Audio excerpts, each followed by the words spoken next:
Okay, सो आज के topics में वी हैव एम क्वेरी, जो मैसअप लैंग्वेजेस को बोलते हैं। एम क्वेरी जो होता है वो एम लैंग्वेज ही होता है। आप पावर क्वेरी को ही कहते हैं एम क्वेरी, उसी को बोलते हैं एम लैंग्वेज। एम का मतलब होता है मैशअप। एम क्वेरी बोल लो, पावर क्वेरी बोल लो, एम लैंग्वेज बोल लो, all three are same thing. अलग अलग टर्म से हम इसको नोटिफाई करते हैं, बट होते सभी सेम ही चीज है। So M query, power query, M language, ये क्या है? तो जैसे एक्सेल में भी होता है ना,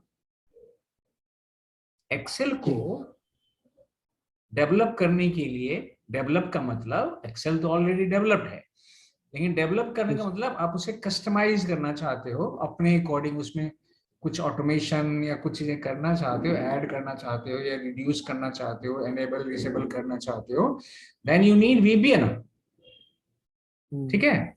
सिमिलरली पावर क्वेरी में जो डेवलपर होता है, जो power query I mean power BI developer होते हैं, वो एम क्वेरी यूज करते हैं उसके लिए। ये एक फंक्शनल प्रोग्राम है, फंक्शनल लैंग्वेज है एम क्वेरी। इससे क्या होता है कि आप बेसिकली फंक्शन फॉर्मूला को यूज करके ऑटोमेशन, मतलब आप जो एक्सट्रैक्ट ईटीएल वाला काम कर सकते हो। ईटीएल वाला, ये बात समझ में आ गई आपको? जी सर। एम मतलब लैंग्वेज है क्या? एम लैंग्वेज क्या है? That is a mashup language. This is used to develop Power BI. Okay. ठीक है। और इससे आप मॉडल नहीं बना सकते, मॉडल नहीं बनाओगे, लेकिन डेटा का जो ईटीएल होता है, एक्सट्रैक्ट ट्रांसफॉर्म एंड लोड, वो आप कर सकते हो। मतलब बैकएंड काम करा सकते हो इसको, ऑटोमेटिकली डेटा कहीं से ले ले, कहीं से ज्वाइन कर ले, क्लीन कर दे और फिर अपलोड कर दे। ये काम ये कर सकता है।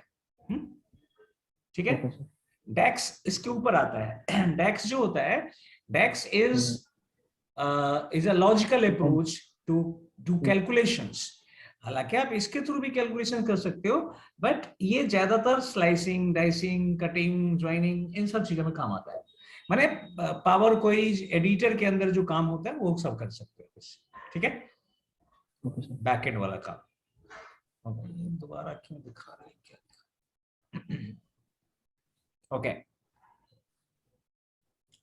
तो अगर आपसे कोई पूछता है कि ओके क्या आपको एम क्वेरी आता है, एम लैंग्वेज आता है, पावर क्वेरी आता है, तो आप बोलोगे यस आई नो इट। सब एक ही चीज है। ठीक है।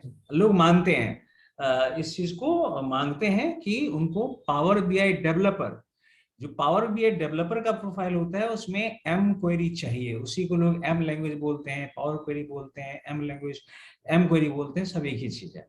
ओके।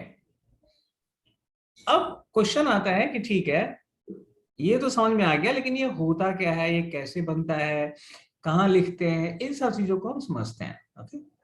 तो बेसिकली ये ईटीएल प्रोसेस में काम होता है, क्वालिटी ऑफ डेटा को ठीक करने में होता है, और इसको हम समझते हैं वन बाय वन। अब जैसे मैं एक न्यू क्वेरी लेता हूँ, न्यू फाइल लेता हूँ, कंट्रोल एन करता हूँ।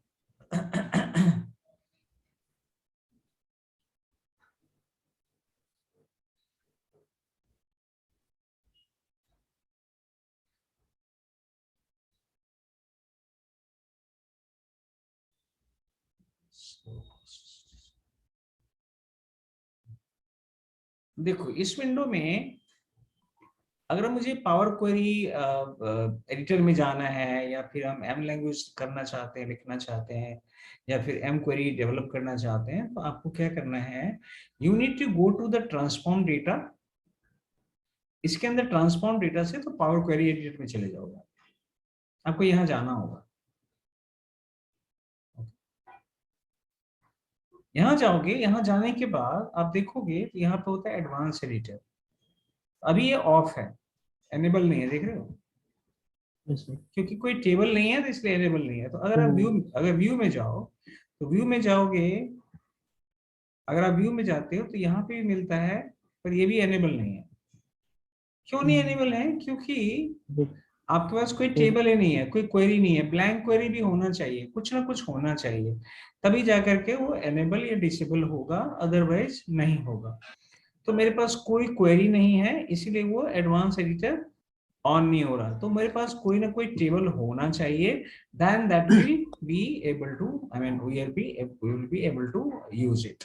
ओके, तो उसके लिए क्या करता हूं मैं, Yes. अगर मैं मान लो यहाँ पे राइट क्लिक, यहाँ पे लिखता हूँ न्यू क्वेरी और एक ब्लैंक क्वेरी ले लेता हूँ, क्योंकि मेरे पास टेबल ही नहीं है ना। I can take a blank query. जैसे ब्लैंक क्वेरी लेंगे तो अब ये एनेबल हो जाएगा। देखो अब ये आया, ये this is the advance editor. यहीं पे हम क्वेरी लिखते हैं। एक तो ये तरीका है, दूसरा अगर आप व्यू में जाओगे तो व्यू में भी है एडवांस एडिटर। ये देखो सेम ही चीज आएंगी। Okay, Yes. अब इस एनवायरनमेंट को समझ लेते हैं। एक तो मैं होम पे हूं तब भी आता है मेरा एडवांस एडिटर, ये दिस वन।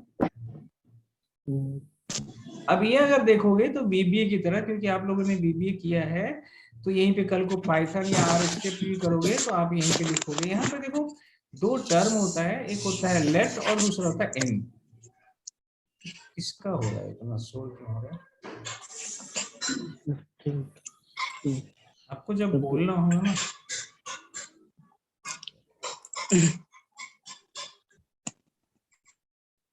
ओके ठीक है। अब देखो यहाँ पे ना दो टर्म है, एक है लेट और दूसरा है इन। लेकिन अब ये ध्यान रखिएगा, जो हमारा एम लैंग्वेज है वो केस सेंसिटिव होता है। इसे केस सेंसिटिव मतलब इसको लोअर केस और अपर केस में डिफरेंशिएट समझ में आता है। और लेट का क्या मतलब है, इनका क्या मतलब है, ये क्या चीज होती है, ये मैं बताता हूँ। बट अभी के लिए मैं इसे कैंसिल कर देता हूँ पहले, एंड मैं सिर्फ प्लेटफॉर्म आपको बताया कि कहाँ पे होता है। आई थिंक आपको ये प्लेटफॉर्म समझ में आ गया कि कैसे होगा। जैसे मान लीजिए आपके पास कोई क्वेरी नहीं है, you don't have any query, blank है। मैं इसमें डिस्कार्ड चेंजेस कर देता हूँ। I don't have any table and nothing is there. तो मैं अगर देखना चाहता हूँ एडवांस पे, तो आपको क्या करना है, आप पावर क्वेरी एडिटर में जाओगे, यहाँ से